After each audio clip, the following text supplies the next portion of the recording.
السلام عليكم، ازيكم عاملين ايه؟ يا رب دايما تكونوا بخير وفي احسن حال. تعالوا بينا نصلي على النبي ونبدأ وصفة النهاردة مع بعض. معايا كيلو من الدقيق، عليه معلقتين حليب بودرة، ومعايا معلقة سكر كبيرة احطها في كوباية، عليها كيس خميرة ومية دافية علشان اختبر الخميرة شغالة ولا لأ.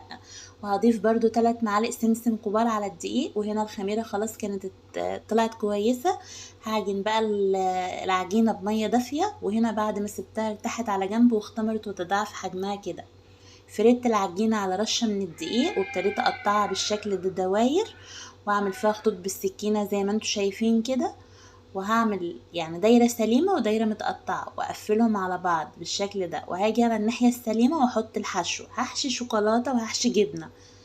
ممكن تحشي، بصي الحاجة اللي بتحبيها احشيها، وقفلي من الجنب كده زي القطايف، وعدليها بقى علشان تبقى بالشكل ده، هتطلع زي شكل المولتو كده.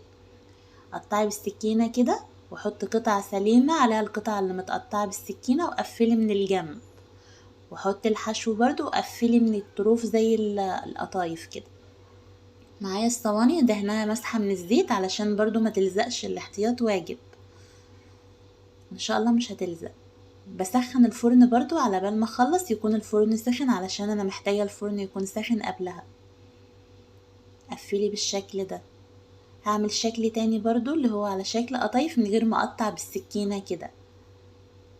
هفرد كده على شكل دائري، واحط حشو جبنة واقفل من الجنب بالشكل اللي انتوا شايفينه كده.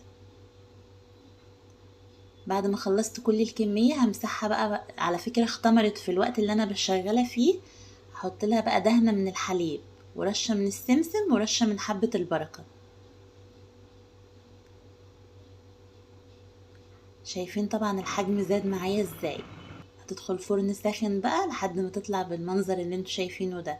عجينة ناجحة 100%، هشة جدا زي الفينو من جوه. روعة روعة، ريحة وطعم والله العظيم بجد حلوة قوي. جربيها للمدرسة، حلوة قوي مكان السندوتشات. بدل ما تقوم الصبح تحتاري تدي للطفل اللي رايح المدرسة ايه، تديله من دي وخلاص، محشية جبنة من جوه دي، وممكن تفطري بيها انت عادي الصبح. هنفتح واحدة برضو محشية شوكولاتة. شايفين اللون من تحت ومن فوق، اللون روعة، والعجينة طرية جدا زي ما انتوا شايفين كده، ومن جوه تحفة. شايفين مليانة شوكولاتة. ما تنسينيش في لايك حلو منك، ولو مش مشتركة اشتركي في القناة، ومع السلامة.